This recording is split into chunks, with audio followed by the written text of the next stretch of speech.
इन सारी चीजों और बातों में से वह कुछ भी नहीं है। अब इस बात और इस प्रश्न के उत्तर में बात चले, फिर वहां करेंगे क्या जाकर? पहले इस बात को समझते हैं, खाने को और पीने को। भूख है तो खाना है। हाँ जी श्रावकों, अगर भूख ना हो दुनिया में फिर खाने की कोई अपेक्षा रहेगी? अगर भूख ना हो, एक तो बीमारी हो में भूख नहीं लगती, ये तो बीमारी की बात है। लेकिन अगर स्वभाव से ही भूख ना हो फिर खाने की क्या जरूरत होगी? प्यास ना हो तो पानी की क्या जरूरत होगी? थकान ना हो तो नींद की क्या जरूरत होगी? ये सारी जितनी चीजें हैं, ये सारी बातें शरीर की हैं। भूख शरीर की है, प्यास शरीर की है, नींद शरीर की है, सारी बातें शरीर की हैं। आत्मा में तो एक भी बात नहीं, न भूख है, न प्यास है, न नींद है, न वहां थकान है, न कुछ बात है। फिर क्या है वहां पर? वहां तो अपने आप में आनंद है। ये सारी बातें शरीर की हैं, शरीर की कमियां हैं, अतएव शरीर के साथ है, आत्मा के साथ कुछ भी नहीं। और समझते हैं, पानी का स्वभाव शीतलता है, मिश्री का स्वभाव एक दृष्टि से स्वभाव तो क्या कहें, लेकिन कहा जाता है बोलने में, मिश्री का स्वभाव मीठा मधुर है, वो हमेशा उसके साथ रहता है। ये जो आनंद नाम की सत्ता है, जिसको आनंद कहते हैं, यह है आत्मा का स्वभाव है। पानी शीतल है और मिश्र मिठास के रूप में है, आत्मा आनंद के रूप में है। बंधुओं और समझ लो, किसी को बीमारी हो जाए तो दवा चाहिए, बीमारी न हो तो दवा की क्या जरूरत है? क्या जरूरत होगी? बोले श्राव को। कोई आदमी बिल्कुल स्वस्थ है, एकदम ठीक है, कोई बीमारी नहीं उसको, और कोई आदमी उसे गिफ्ट में एक दवा की शीशी दे दे गिफ्ट में, कैसा लगेगा? संकोच क्या बताने में, बताओ। आदमी की तबीयत बिल्कुल ठीक ठाक, अच्छा भला, और कोई आदमी के लिए गिफ्ट में आपको दवाई दे रहा हूं बुखार उतारने की, क्या कहेगा वो आदमी? ये क्या बदतमीजी है, ये क्या बात हुई? आदमी स्वस्थ है और उसको दवा गिफ्ट कर रही है, ये तो दुनिया यूं कहती है तो बुरी बात है, तो दुर्भावना है। आप दुर्भावना कर रहे मेरे लिए कि मैं बीमार हो जाऊं और फिर मैं दवा खाऊं, मैं दवा लूं, आप ये बात सोच रहे हैं क्या? बीमारी है तो दवा की जरूरत है, भूख है तो भोजन की जरूरत है, प्यास है तो पानी चाहिए, थकान है तो नींद चाहिए। जब ये है ही नहीं तो जरूरत ही नहीं वहां पर। इसलिए मोक्ष में जो मैं कह रहा था ना, इनमें से कोई चीज नहीं चाहिए, कुछ भी नहीं है ही नहीं वहां पर। क्यों नहीं है? आत्मा केवल अपने आनंद में है, आत्मा को किसी चीज की अपेक्षा और जरूरत है ही नहीं, और वो सदा शाश्वत रूप से अखंड ज्योति के रूप से आत्मा मोक्ष में विराजमान रहती है, आनंद में रहती है, वहां पर वास करती है। चार बात होगी जो चर्चा थी। बंधुओं, ये अवस्था मुक्ति की अवस्था, सिद्धि और सिद्ध अवस्था, ये प्राप्त कैसे हो? मरण से प्राप्त होगी। मैं ये सोचता हूं, उस व्यक्ति ने, स्कंदक परिव्राजक ने 5 सवाल गजब के किए, कोई समझने वाला हो, उसने तो पूरा अध्यात्म मत करके रख दिया। भगवान से कहा इनका समाधान, और समाधान हो गया तो पूरा अध्यात्म समझ में आ गया 5 बातों के अंदर।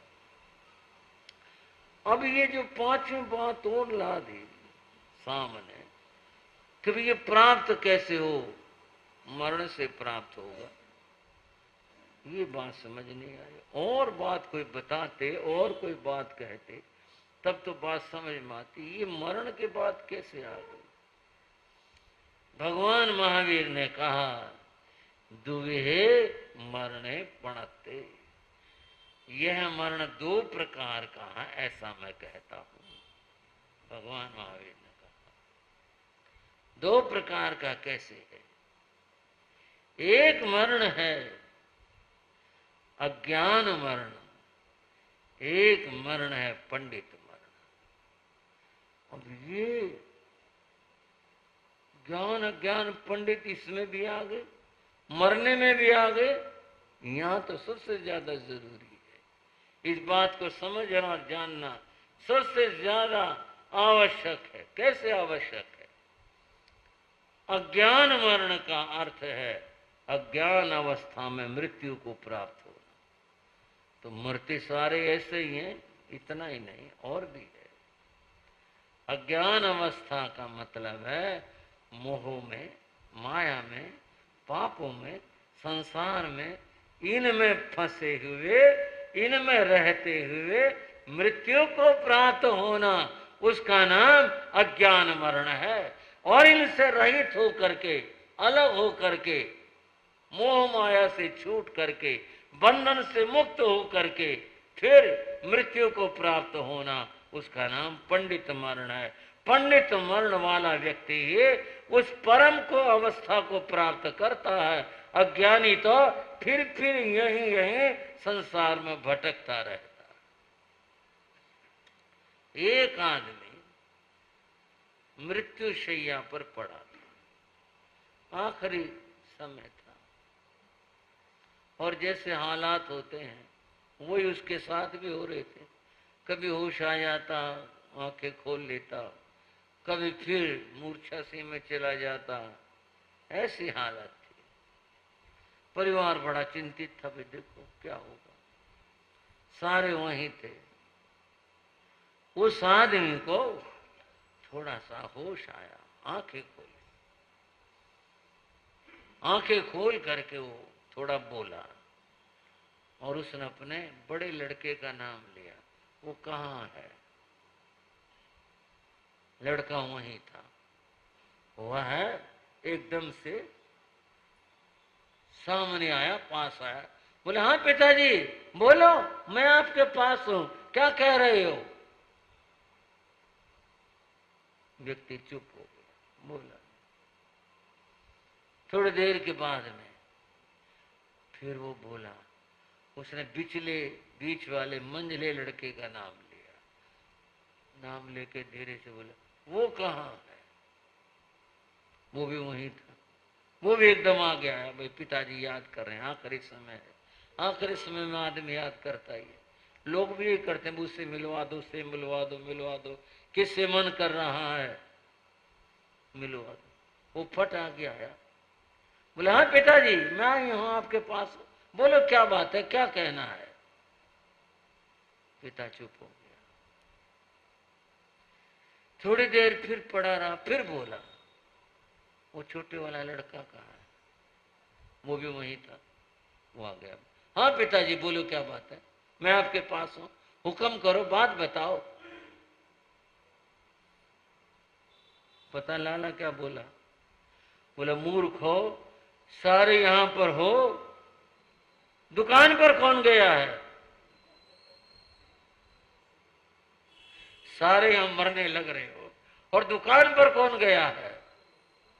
श्रावको कितना मोह है, अंतिम समय है, मरने लग रहे हैं, बुरा हाल है, कभी होश आया कभी नहीं आया, ये स्थिति है। और भीतर में मोह माया कितनी भरी हुई है। इस अवस्था में भी किसकी याद आई? बोलो। तो दुकान पर कौन गया है? भगवान याद नहीं आए, परमात्मा की याद नहीं आई, आत्मा की याद नहीं आई। मुझे नमकार मंत्र सुना दो, ये ध्यान नहीं आया। मुझे लोगों से सुना दो, ये ध्यान नहीं आया। ध्यान किसका आया? ध्यान आया दुकान का। जो लोग इतने मोह में फंस करके मरते हैं, उनकी गति क्या होगी? संसार ये चार गति यहीं घूमेंगे, यहीं फिरेंगे, यहीं कुछ होगा, और क्या होगा? यहीं पर होगा। जहां मोह में फंस करके मरे हैं, कहां जाएंगे? एक और प्रश्न याद आ गया। पूज्य गुरु महाराज योगी राज जी की बात, मैं उनके चरण में वैरागी के रूप में था, उस समय की बात है। रात का समय था, भाई 10-5 आए हुए थे, बैठे हुए थे। एक भाई बोला, जी मेरे मन का एक सवाल है, मैं वो पूछना चाहता हूं। गुरु महाराज बोले, कहो भाई, क्या सवाल है तेरा? उस व्यक्ति ने कहा, हमारे गांव से कुछ दूरी के ऊपर एक ठेह है, हरियाणा का शब्द बोला मैंने, मिट्टी का भारी ढेर है, कोई गांव शहर उसके नीचे दबा हुआ है। ये कई जगह होता, आपने भी देखा होगा, कई जगह पर भाई वो पूरा ढेर का ढेर कहते हैं भाई, कभी कोई भूचाल में गांव दब गया, यहाँ क्या हुआ, कोई बोले जिसके नीचे कुछ न कुछ दबा हुआ है, बहुत बड़ा ढेर है। बोले बारिश हुई थी, बारिश के बाद जब बारिश बंद हो गई, मैं वहां गया था, अपने किसी काम से गया था, गांव में बाहर जाते हैं। जब मैं वहां उसके ऊपर चढ़ा गया, मैंने एक जगह देखा, एक घड़े का मुंह दिखाई दिया, घड़े का मुंह। बस ऐसी ऐसी बातें दुनिया वालों को बड़ी रहती हैं, कोई चीज ना हो भाई यहाँ, इस तरह का दिखाई दिया। मैंने एक और ठीकरा सा हटा करके ले करके उसकी मिट्टी हटाई, और मिट्टी हटाई तो लगाई तो घड़ा है मिट्टी का, अच्छा मजबूत सा लगा, और उसका मुंह जो था वो बंद था। और बंद कैसे था? ढक्कन रख करके उसके ऊपर और चूने से बंद कर रखा था। एक तो ना गारा मिट्टी से लीप देना, एक चूने से बंद कर रखा था। वो चूने से अगर ये बंद कर रखा है तो कोई मामला है, कोई ना कोई बात है फिर तो। मैंने इधर उधर देखा, मौके की बात कोई नहीं था। मैंने उस ठीकरे से उसकी सारी मिट्टी हटाई तो बिल्कुल साबुत पूरा का पूरा घड़ा निकला नीचे से। मैंने वो घड़ा निकाला, बहुत भारी था। फिर भी लोभ ऐसी चीज होती है कि इसमें कोई न कोई माल है, कोई चीज है। वो हटा करके मैंने वो उठा लिया और कंधे लगा लिया, और कंधे लगा के उसको मैं अपने घर ले आया। घर ला करके घर वाले बोले, ये क्या ठाक लाया, मिट्टी का घड़ा कैसे, क्या? बोले चुप रहो। वो जी उतारा, उतारने के बाद में रखा, उसको धोया, देखा घड़ा था बिल्कुल बहुत बढ़िया घड़ा था, मजबूत था, अच्छा था, मुंह बंद था और चूने से बंद कर रखा था। बोले मैंने दराती ली और लेकर धीरे धीरे उसकी जो चूना था वो झाड़ना शुरू किया। कोई फूटे भी ना ये खुल जाए, झाड़ना शुरू किया। घर वाली भी थी, बोले देखियो पता नहीं क्या इसके अंदर है। बोले देखो क्या निकलेगा, अपनी किस्मत है क्या निकलेगा। वो झाड़ी मिट्टी हटाई, जब वो हट गई मिट्टी तो मैंने दराती को लगा करके उसका ढक्कन हटाया। ढक्कन हटाया, बोले उसमें लगभग 1 लंबा लाल रंग का सांप बैठा हुआ था। उसमें उसको देखते हम एकदम पीछे हटे, और वो भी इतना फुर्तीला था, इतना फुर्तीला था, एकदम से उछला और घड़े से बाहर निकला। बोले हम बच गए, हम तो एक तरफ खड़े थे, और वो फटाफट करके वो निकल गया। हम तो बड़े घबराए इसमें, ये तो बड़ा खतरनाक काम कर लिया। सांप इस तरह ये निकल गया, कहाँ गया कुछ पता नहीं, इसका घर में छिप गया, किधर निकला, क्या हुआ, और क्या पता इसके अंदर क्या हो। ये तो एक सांप निकला, क्या पता और भी सांप हो। घर वाली बोली ढक्कन ढक दे तू इसका, और इसको बाहर ही फेंकिया। मन में लालच भी था। यूं कहते हैं भाई सांप तो धन के ऊपर बैठा करे, क्या पता। त्रिनगर वालों, हाँ भाई, बोले जी फिर मैं लंबा सरिया लाया और धीरे धीरे और थोड़ा हटाए, मिट्टी से हटाए, अंदर कोयले निकले। उम्मीद थी धन निकलेगा, धन नहीं निकला, कोयले निकले। मैंने उसको उलट भी लिया, सब कोयला था और कुछ नहीं था। वो आदमी बोला जी मैं आज तक ये समझ नहीं पाया, जब वो चूने से बंद था, उसमें चींटी नहीं जा सकती, सांप अंदर गया कैसे। और दूसरी बात ये कि भाई इतना उस कोयले को बंद करने के लिए किसी ने इतनी ताकत लगाई क्यों।